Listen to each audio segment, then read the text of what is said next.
Hello, everybody. It's good to be with you again on Thursday as we talk about our book, How to Read the Bible for All It's Worth. Quickly about the book, I highly recommend this book, especially if you've never had any kind of instruction about literary genres in the Bible. This would be a book that would be very, very helpful for you. The book is at a basic level of understanding, so there's a lot more that a person could learn about literary genres. There's no doubt about that. But this is a good beginning point, and it's good for you to become aware of this and to learn some proper techniques as far as how to read parts of the Bible or different literary writings in the Bible. Every book has a certain style of writing generally, so this would be very, very helpful. Now I want to talk about the Gospels this week. There's a lot of material to talk about when you dealing with the gospel, so I'm going to split this up into 2 weeks. There's just not any way for us to cover the gospels in a really adequate manner, so I'm going to break it up into 2 weeks. And the first week I'm going to do an overview and talk about some interesting or peculiarities about each gospel and some of the thematic viewpoints or points that are brought up in the gospels themselves. The reason why we can't really cover this in 1 week in 30 minutes or 40 minutes is that the material we have is just too bulky. There's 4 Gospels. There's just too much material there to try to cover, and I don't really want to go for a long, long time, and I really don't want to cut a lot of stuff out. This is important material. So I'll do an overview. Now, the Gospels themselves are historical, they are biographical, and they are thematic. There's also exhortation material in there, but that kind of falls under the thematic. But just remember, we have historical writing here, biographical writing, and thematic purpose. So all this is coming together in the Gospels themselves. So the ordering of events are not always the same in each Gospel. So, for instance, Matthew, Mark, and Luke are called the Synoptic Gospels. They generally tell a similar story about the ministry of Jesus. The Gospel of John is completely different. It is not a synoptic gospel. Now, the first 3 I said, Matthew, Mark, and Luke, are called synoptics. The word is, or how you spell the word is synoptic. The idea is same view. So the idea is that the first 3 have the same view about the ministry of Jesus, and again, the Gospel of John is just completely different. Now, Luke is not necessarily as beholden to the synoptic outlook as Matthew and Mark, but still, it is a synoptic gospel. So sometimes the ordering of these events are not always the same in certain instances, especially when you think about John in comparison to the others, but also Matthew, Mark, and Luke in comparison to one another can also have a different ordering. But here's some examples I can give you real quickly about some different ordering within the Gospels themselves. For example, here's 2 examples. The clearing of the temple in the Gospel of John. The clearing of the temple also happens in the other Gospels, but they happen in a different spot, or the Gospel of John puts it in a different spot. I'm inclined to think that John moves the clearing of the temple up early into Jesus' ministry in the Gospel of John. In the Gospel of Matthew, Mark, and Luke, the clearing of the temple happens much later, towards the end of the ministry of Jesus. But in the Gospel of John, it happens early. I think John moved it to that point, and I'll get back to that in just a minute. But the reason why I think so is that a couple of reasons. First is we don't have 2 clearing of the temple events in the same gospel. That's the first point. If this was an event that actually happened, I would expect to see this event happen twice in the same gospel, but it doesn't. It only happens once. If it only happened once, and we follow along with the portrayal that John gives us that happened very, very early, then it probably would not be possible for Jesus to ever go back to the temple again. After clearing out the temple, creating this disruption and turmoil in the temple in John chapter 2, there would have been warning signs posted. Don't let Jesus in. There would have been reward signs. Capture this person and bring this criminal in and you get so much of a reward. He never would have been able to go back and do anything in the temple at all if he had done that early in his ministry. I think John puts that forward for a reason. I'll come back to that when we get to the Gospel of John. Each has a target audience and intent. So here's something really interesting. The Gospels of Mark and John do not have a birth narrative. The Gospels of Matthew and Luke do. So two have a birth narrative, two don't. Of the two that have a birth narrative, they are wildly different.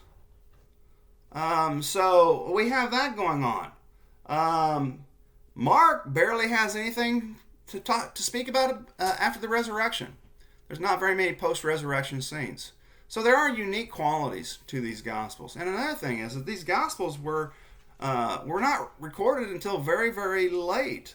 Paul's writings were completed before any Gospel was ever recorded. Now, that doesn't mean that Jesus' ministry happened later than what we're dating. It just means they never took the time to record it. And so the Gospel writings happened much, much later. Mark would probably be about 70. Matthew and Luke would probably be 80s, 70s and 80s, somewhere around there. Gospel of John, 90 or early 90s.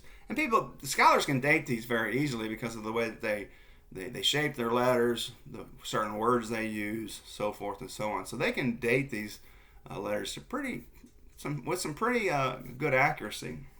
Now, you might think about, well, why did it take them so long? Well, the apostles were still around for the most part, and after they started dying off, I'm sure that the church wanted to have some kind of a lasting record, so they started to write down these accounts. But we don't know for sure. We're only speculating, but that seems to make sense. Now let me talk about each gospel, give you an overview of each gospel, talk about some unique qualities of each gospel. And we'll walk through each one, and then we'll close up with some advice about how to read the gospels themselves.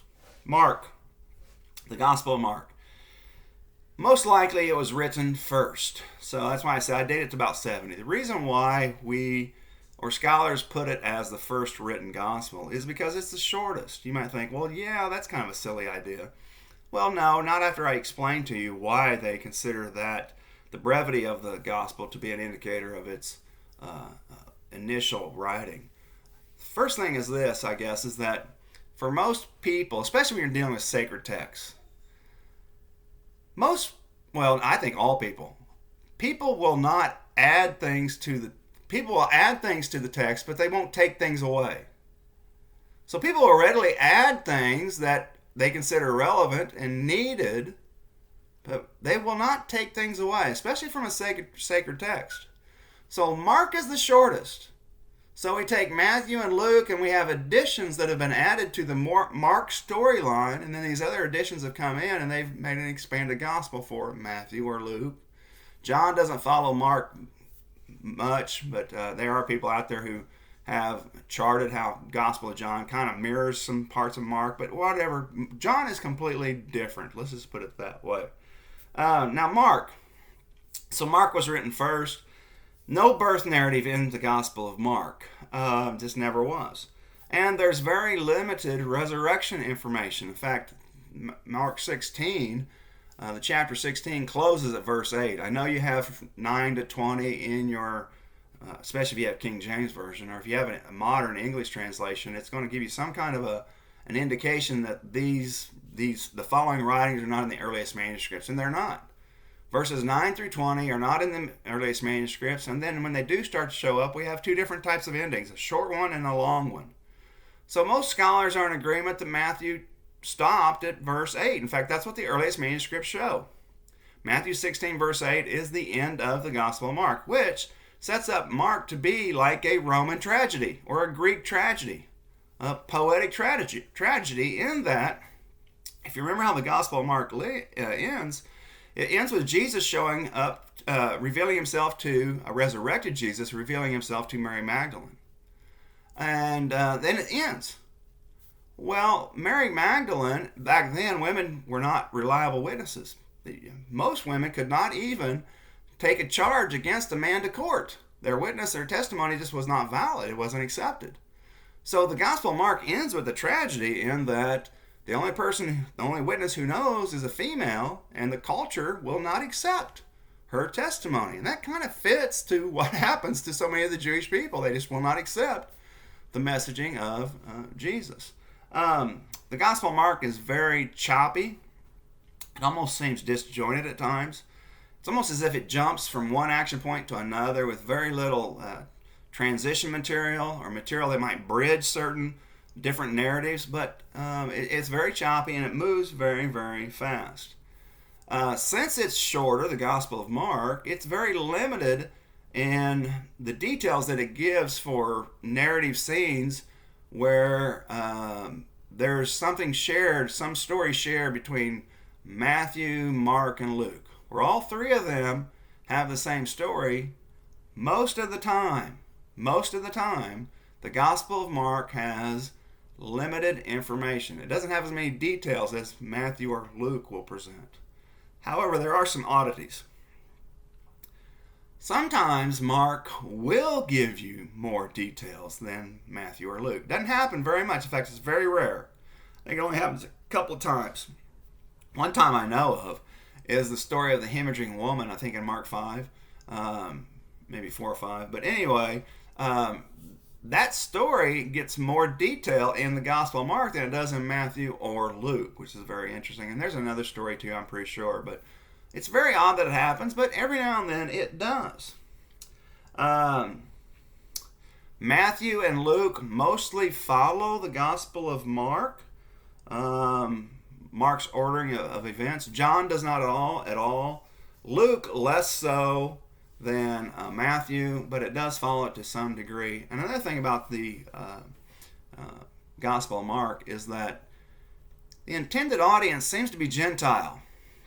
So that's kind of interesting also, is that it seems to be targeted towards a Gentile type of audience. Now, as far as the way Matthew and Luke follow Mark, let me give you some data here. And this comes from Robert Stein, but most scholars are around these ballpark figures. The Gospel of Matthew follows the Gospel of Mark, or has 91% of the same material that the Gospel of Mark has. So Matthew carries 91% of the Gospel of Mark within its story. Luke carries 53% of the Gospel of Mark within its story. So basically, between the two, you have Mark encased within them. But Matthew follows the ordering and the informational content of Mark much more closely than Luke does. Let me talk about the Gospel of Luke. Luke and Mark both were not written by what we would consider eyewitnesses to the ministry of Jesus. So Luke is a companion of Paul, the Apostle Paul. He never met Jesus. Mark may have met Jesus. We just don't know. It's interesting. That's another area where Gospel of Mark is unique in that in the Garden of Gethsemane, it talks about this young man that had his robe pulled off and fled away naked. And it only shows up in the Gospel of Mark, and a lot of people speculate that could be John Mark. We don't know. That person's never named. But Mark and Luke are not written by eyewitnesses to the ministry of Jesus. In fact, Luke is very specific. He says that he interviewed eyewitnesses in order so that he could give an orderly account of the events. Now, Luke is the longest gospel. Even though it's only 24 chapters, there is more material in the Gospel of Luke than any other gospel. There are some really long chapters in the Gospel of Luke, sometimes as many as 70 verses. There are some very, very long chapters with many, many verses. If I misspoke earlier is what I mean. But some of these chapters have as many as 70 verses. So they're long chapters, and the Gospel itself is very, very long.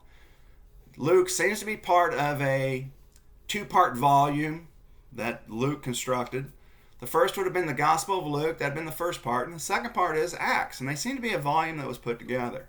And so the Gospel of Luke, its intent, it seems to be to explain how the ministry of Jesus went from Galilee to Jerusalem. And then Acts tells us how the gospel or the ministry of Jesus and the gospel news went from Jerusalem to Rome. So that seems to be the intent.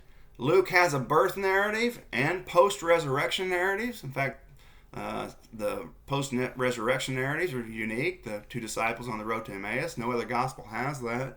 But the birth narrative, even though Matthew has a birth narrative also, Luke's is very unique. In that we have shepherds and other characters that are not a part of Matthew's narrative. In fact, Luke's narrative seems to tell us the better story about how the birthing process happened, whereas Matthew's narrative is really about Its intent is to honor Joseph as an honorable person for not getting rid of Mary because she was impregnated before they became married, and him having honor and keeping her around. Excuse me.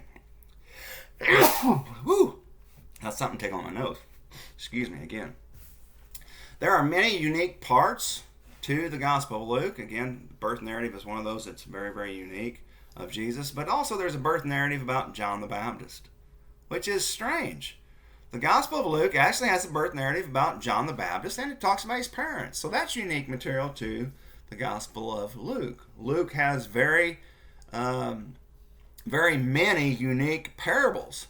So, for instance, the parable of the Good Samaritan, the parable of the prodigal son, the parable of the Pharisee and the tax collector, the parable of the widow and the unjust judge, just to name some, are unique to the Gospel of Luke. So it has lots of unique material. Now, there are some, as I said, some narratives that are similar to the Gospel of Matthew, in that both Matthew and Luke have a birth narrative. But again, Matthew's is completely different. It's much, much different than what Luke's is. So just be mindful of that. Also, Luke, like Matthew, has a teaching discourse very early in the ministry of Jesus. So does Matthew.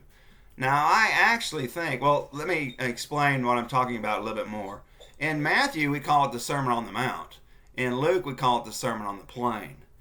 Luke's is only 1 chapter long, whereas Matthew's is 3 chapters long. So they seem to be the same teaching material when they do share information. So what's going on there? Well, I would propose to you that Luke may actually represent more of the actual occurrence than Matthew does. All the instruction, if you compare both of the Sermon on the Mount in the Gospel of Matthew and you compare it with the Sermon on the Plain in the Gospel of Luke, what you'll find out is that the extra material that's in the Gospel of Matthew as part of his teaching discourse, that material shows up in Luke, but just in different places. So here's a good example. So the instruction about prayer in the Sermon on the Mount happens in chapter 6. It's part of the Sermon on the Mount discourse. It's not part of the Sermon on the Plains discourse in the Gospel of Luke. In fact, instruction about prayer does not show up until Luke chapter 11. They're the same teachings are there, but sometimes they're dispersed throughout the Gospel of Luke. I actually think Matthew probably compiled many of these teachings, added to what we have in the Sermon on the Plain, added to that material that shows up in the Sermon on the Mount, and then added more material in order to create this lengthy teaching discourse, which seems to mirror covenantal ideas. And I'll come back to that when I get to the Gospel of Matthew. I don't want to digress. I want to stay with the Gospel of Luke for right now. But anyway, both of them share this early teaching discourse. There seems to be an intent in the Gospel of Luke to disclose what the purpose of Jesus' ministry was. In Luke, what we have is an explanation of how the ministry of Jesus went from Galilee to Jerusalem. Acts, like I said, tells us how it went from Jerusalem to Rome. But there's an interesting verse in the Gospel of Luke. It kind of sets the stage for this. And it's chapter 9, verse 51. Depending on what translation that you read from, it's going to say something to the effect of, Jesus set his face resolutely, or something like that, to go to Jerusalem. Something in that effect. That seems to be a transition point when things start to change in the Gospel of Luke itself. Now, this same idea is mirrored in chapter 17 and 18 of the Gospel of Luke, but it doesn't have the exact same wording, but the same idea is there about Jesus wanting to get to Jerusalem. Okay. And Luke is written for a Gentile audience. Just about certain it's for a Gentile audience. The Gospel of John. It is completely different. I'll talk about Matthew at the last, but John is completely different than Matthew and Luke and Mark. It seems to be directed towards a Jewish audience. There are so many allusions attached to the Old Testament, or metaphors, or ideas that are emerging from the Old Testament that are populated within, that flourish within the Gospel of John, that it would take someone that is very knowledgeable about the Old Testament in order to understand exactly what's going on. So, for instance, living water is a big theme in the Gospel of John? Well, living water comes from the ministry of the prophet Jeremiah, who talks about living waters in Jeremiah chapter 7. It's a great sermon that he makes at the temple. That's the prophet Jeremiah. So there are many, many elements that do point to a Jewish audience, it seems. The I am statements. In fact, last Sunday in our Sunday school period, we were discussing the I am statements in the Gospel of John. There seem to be 7. But the I am phrase relates directly to the encounter Moses had with God at the burning bush when Moses said, "Who do I say sent me?" In Greek it is ego eimi, or I am. And so the Jewish people would be the ones who would pick up on this phrase, I am, and realize that Jesus is using this to infer something about his nature, or having the same nature, or having some kind of a connection with God himself. Chapter 1 also indicates, I think, a Jewish audience, and it comes from the idea of logos. Now, a lot of people think that this has an origin with Greek philosophy, and it's easy to think that way because logos shows up in Greek philosophy. I don't think so, though. If we follow that path and connecting logos with Jesus from a Greek philosophical view, I think we have a lot of theological problems. And I don't really think that's what John's intent was anyway. I'll explain to you what I think was going on. But in the Greek philosophical system, there was this divine wisdom that is called logos. That's what it is. It gets to be very complicated as more people are talking about it and thinking about these kind of things. So logos in the Greek philosophical system is this idea of divine wisdom that predates or is very close to the existence of the gods. Generally predates it. In fact, it almost seems as if it has more power or something, or influence to some degree, than their gods that they worship. So it's almost like a celestial type of entity. Very, very odd the way they have. It's a very mystical idea, the logos. Again, the problem is that it almost takes away from the effort by John to explain the shared qualities of the Father and the Son, or the shared divine nature. If we use the logos idea from a Greek philosophical system, it seems that the Greek philosophical system would warrant that we separate the two, and that Jesus is some other kind of entity out there. And I don't think that's a good idea for us, and I don't think that's what John is trying to say in chapter 1. The idea of the logos, even though it's in Greek, in Greek it just means word. That's all it does. It can have a philosophical idea if you want it to have a philosophical idea, but it doesn't have to. Now, understand this. In the ministry of Jesus, Jesus spoke Aramaic. In fact, we have Aramaic sayings throughout the Gospels, and the narrator will have to explain to us, that this means this or something like that. So Aramaic, actually, most scholars think that Hebrew is a dialect that came out of Aramaic, so Aramaic predates Hebrew, but it came from the Babylonian, Assyria, Persian Empire. They came from that area, the East, okay? And when Persia finally dominated Palestine, you had Babylon, or Syria, then Babylon, then Persia. They brought this language with them, and as the Jewish people are exiled over there, they are immersed into this language, and they begin to speak Aramaic. In the first century, and even prior to that, 200 years prior to that, most people are speaking, or even more, 300 years, 400 years, they're speaking Aramaic, is what they're doing. Now, this has relevance on the way the Jewish people are explaining some Old Testament texts. So they're explaining some Old Testament texts in Aramaic. And as they translate and interpret these things, many times they're paraphrasing ideas. Another thing that's interesting about this period, we're talking about in between the Old Testament and the New Testament, there's about, depending on how you date it, 200, 300 years of nothing going on there, no writings, but there's a lot happening in that time. It's very dynamic. And what ends up happening is the Jewish people start to have a renewed fear of the Lord. In fact, they thought that people were not being fearful enough or respectful enough or reverent enough of the Lord, and that's what was causing them problems. So they began to show some if you'd say healthy, it might be more extreme.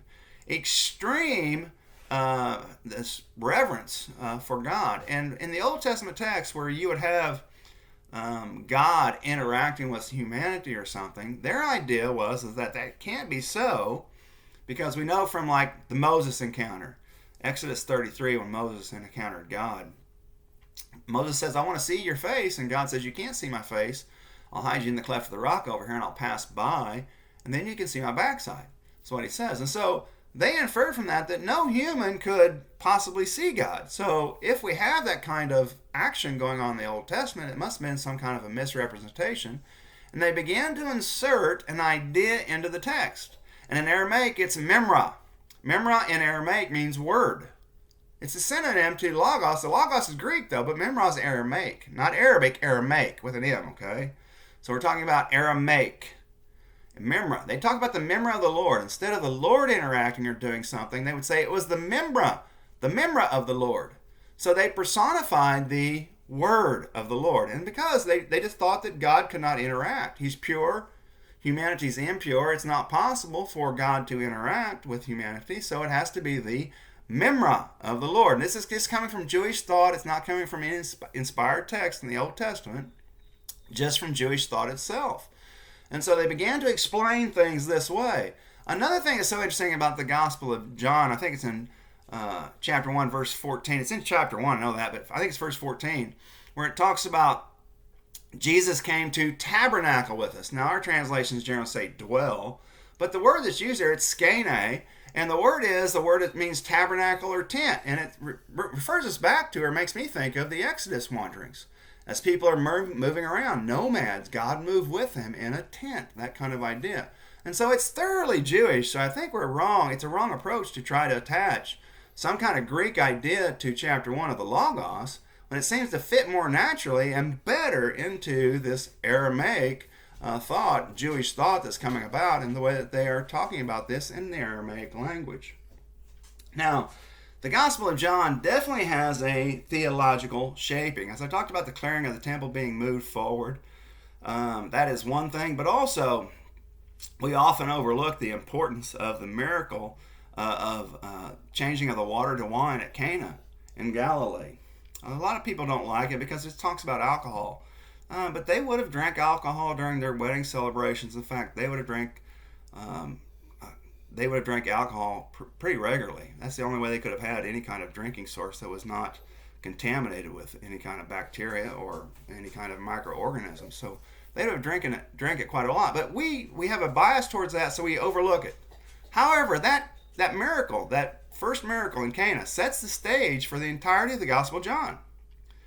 It's an idea of change that shows up in that first miracle. If you remember, Jesus asked them to bring the ceremonial jars and to fill them with water. The ceremonial jars are equated with the washings that are associated with the Old Covenant. You do the ritual washings. He changes the water in those jars. So he's changing from the Old Covenant to something new, to a new covenant, and that sets it up. He clears the temple, changing in the temple. He's changing the way the Jewish rabbis think about the Messiah when he interacts with Nicodemus. He's changing the way Jewish people think about non-Jewish people as he interacts with the Samaritan woman in John chapter 4. It is very interesting that the Gospel of John has Jesus encountering non-Jewish people very early. The Samaritan woman in chapter 4. So there's definitely a shaping that's going on in the Gospel of Luke itself. And so the Gospel of John, or shaping going on in the Gospel of John, I'm sorry, I'm getting ahead of myself here. I was thinking about something, looking at my notes. But the Gospel of John. The Gospel of John also has the longest upper room discourse. So it runs from chapters 13 through 17. In fact, the Gospel of John has the longest record of the last week of Jesus' ministry. In fact, almost half of the Gospel of John is dedicated to that last week. But the upper room discourse is rather lengthy too. So we have chapters 13 through 17. And in this section, we learn the most about the ministry of the Holy Spirit than we do in any other gospel. It's quite interesting what we learn in that discourse about the role of the Holy Spirit in a Christian's life. And this idea is, the idea of Jesus possessing the identical nature of God the Father, which the Gospel of John reinforces over and over and over, also had influence on other New Testament writings. For instance, even though the Gospel of John was written after the letter of Philippians, obviously Paul has been influenced by this instruction about the Holy Spirit's ministry that came from the Lord, because Philippians 2, 6 through 10, the instruction about not only the Holy Spirit, but also about how Jesus became incarnate, or God became human, that kind of idea.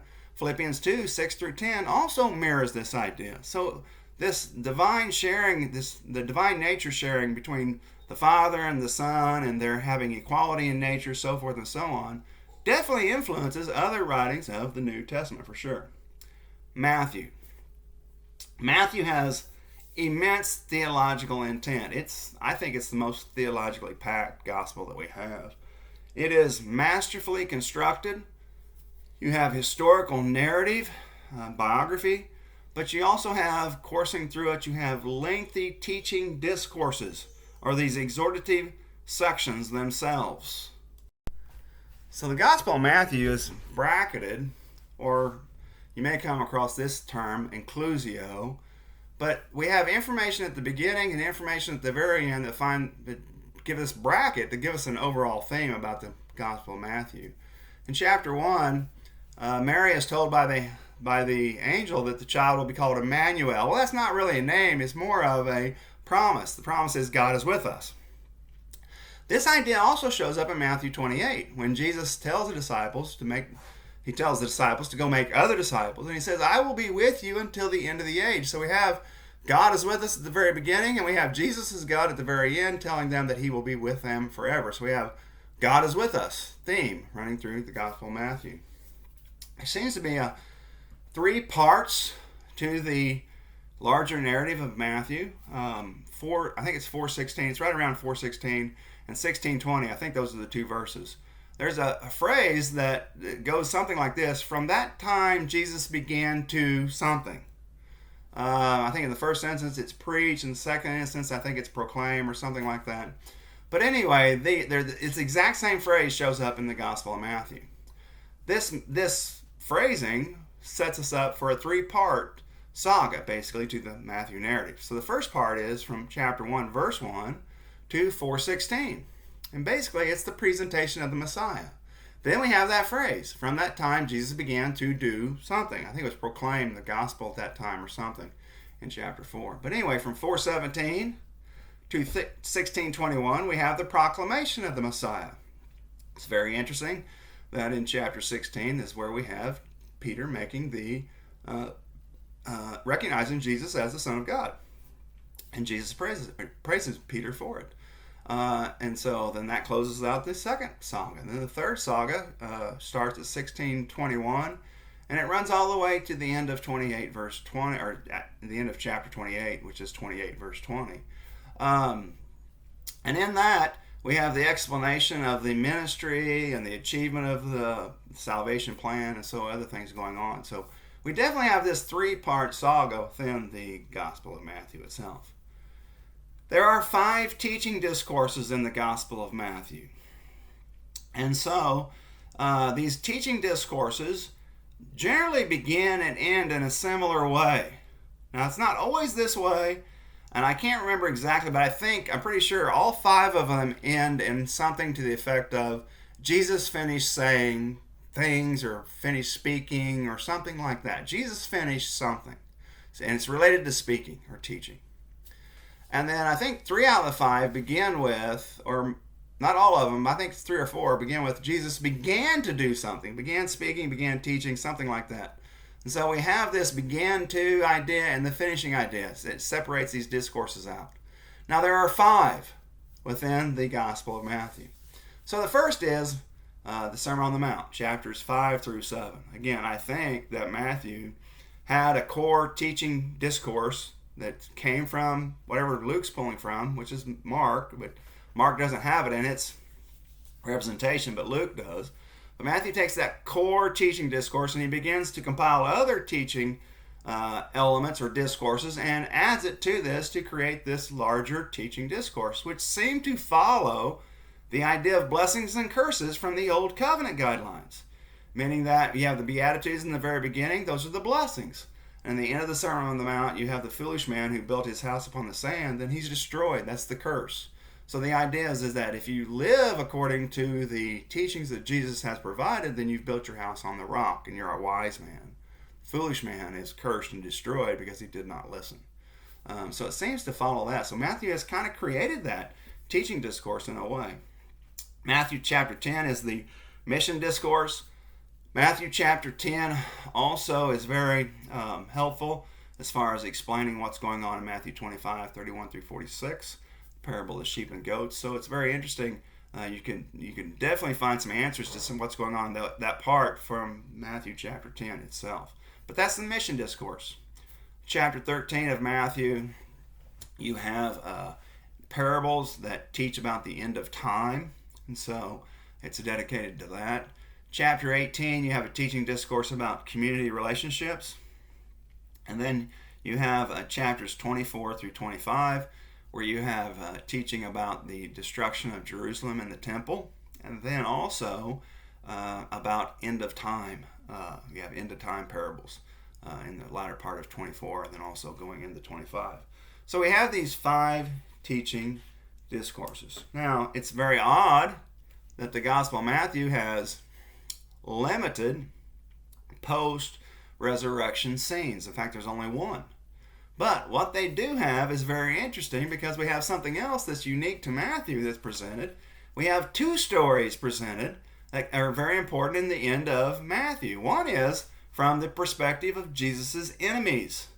So the guards at the tomb and the religious leaders conspire to create this false narrative about the resurrection of Jesus. We have that story, and they tell him to go tell people this false narrative. Then you have the story of Jesus telling his disciples to go make other disciples and to tell them about all that Jesus has taught and to go share that with other people. So we have these 2 comparing storylines here, but definitely we have this idea of making disciples coming from Matthew's post-narrative scene itself. Matthew follows, as I said before, follows Mark most closely, and 93% of the material in the Gospel of Mark is found in the Gospel of Matthew itself. Now, about the Gospels themselves, real quickly as we finish this up. The Gospels were passed along with oral traditions for a long, long time, and they were not recorded as writings until much, much later. So that's important to understand. So for instance, Paul's writings were done before any of the Gospels were written, and they just did not want to record these until they thought that there was a time that they needed to. And so when the apostles start to die off, that's when they begin to record these Gospel accounts, and so that's when things start to happen. There are writings that occur after the Gospels. It's not that they were the last writings in the New Testament. It's just that they fall in towards the latter half, but in the middle of that latter section. So for instance, Acts follows Luke and Mark and maybe Matthew. So Acts follows many of the Gospel writings. 1 John, 2 John, 3 John are after the Gospel writings. Jude is after the Gospel writing. So there are many New Testament writings. Revelation is another one that comes after the recording of the Gospel. So it's not that they were the last, it's just that they came very, very late. Now, in my opinion, and from what I've always heard from throughout all my formal education, through all my professors, highly educated professors, is that you should never take the Gospels, take all 4 of them, and smash them into one Gospel account. Meaning like, well, if Mark doesn't tell us all there is about this instance, we'll go to Luke and we'll add something from Luke in order to enrich that story. That's not what we're supposed to do. In fact, that's counterproductive. That is not what God intended. Because if God intended us to have that story that way, then He would have given us an account with all that information in one writing. It's not that way. So there was a time, and now remember I also said at the very beginning that these Gospels were intended for a specific audience.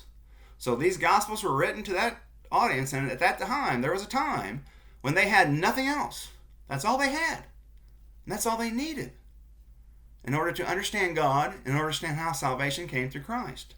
They were not using other gospels. They were just using the one gospel because that's all they had. And it was like that for hundreds of years. We don't have a completed Bible until much, much, much later. I mean, it's long. It's a long, long time later. So, for, hundreds of years, 300 years, 400, maybe even more, people are able to use just one gospel and to know everything they need to know about that. Now, it's nice that we have all four of them, but we need to study each gospel, particularly for its own communicative intent, its purpose, its thematic revelation that it's trying to give, whatever else. So just stay focused on the one gospel, understand it very well, then move to another gospel and understand it also. But don't try to combine them, because that's not what we're supposed to do. Now, next week, I'm going to talk about gospels some more. So I urge you, if you haven't read that chapter, I think it's chapter 7 in your book, make sure to read that, and we'll talk more about how to read the Bible for all it's worth. I hope you all have a great Thursday and a great Friday, and I will plan on seeing you Thursday, and I also look forward to our time together again next Thursday. Take care. Bye.